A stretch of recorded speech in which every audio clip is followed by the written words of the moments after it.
So, when have you heard, oh, these kids at work, they get on my nerves. Oh, these dinosaurs in the office, they just don't know what they're talking about. They're stuck in their ways. Oh, what about these millennials? They're characterized as X. This is all true. We all hear it, we've all heard it. And the one thing that I think we're missing out on is bridging this great generational gap that we have. There is a ton of knowledge that we can share across generations to make things come to life. You think about the experience of your traditionalists or your boomers alongside with the technical aptitude of somebody that's like a millennial, your Gen Zs, or soon to be Gen Alphas. There's a lot that can happen there. And I think we miss out on it because we are in our own way. And I remember I used to pick a side. I used to try to pick a side. And I realized that my job isn't to pick a side, it's to be a translator. And I think being able to translate across generations can be a superpower. Is it my superpower? No. But I truly try to put my feet down and embrace these different generations that are in the workplace. Fun fact, there are essentially five generations that are in the workplace right now: your traditionalists, your boomers, your Gen X, your millennials, and your Gen Zs. Your traditionalists are retiring or have retired, and ideally have retired because that means they've been working for a really long time. And then here in the next 5-ish years, 5, 7 years, Gen Alpha is going to be in the workplace.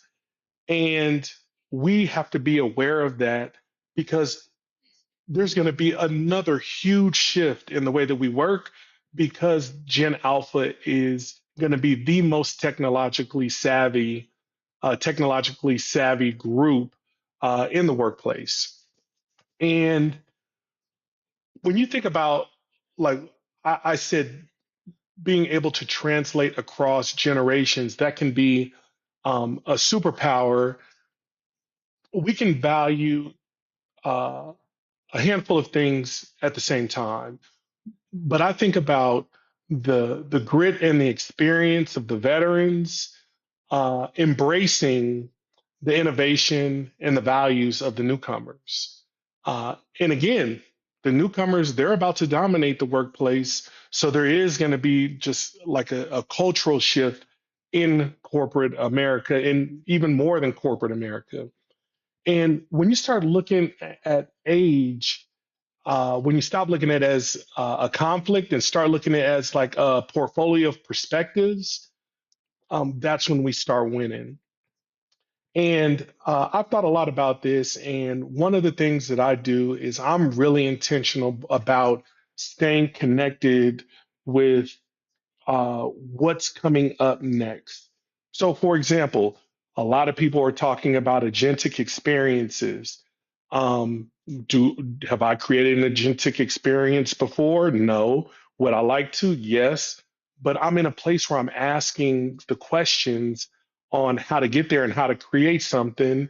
Whether it's through vibe coding or through an Anthropic or whatever, I have some ideas, but the people that I'm talking to and having conversations with are the ones that truly understand the space. So it's like a reverse mentorship that I'm experiencing.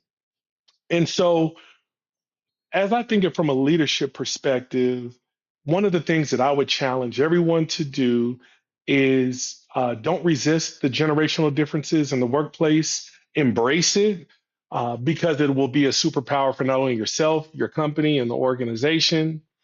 And I want to send a challenge to everybody. Go connect with somebody who is either 15 years ish younger than you or 15 years older than you and see how they approach their work, how it's different than what you do, what you can learn, what you can implement, what you can test, learn, and pivot. I think that could be a huge game changer if we looked at it through that lens of a portfolio of perspectives and experiences versus competing entities with one another. So, everyone, have a great day.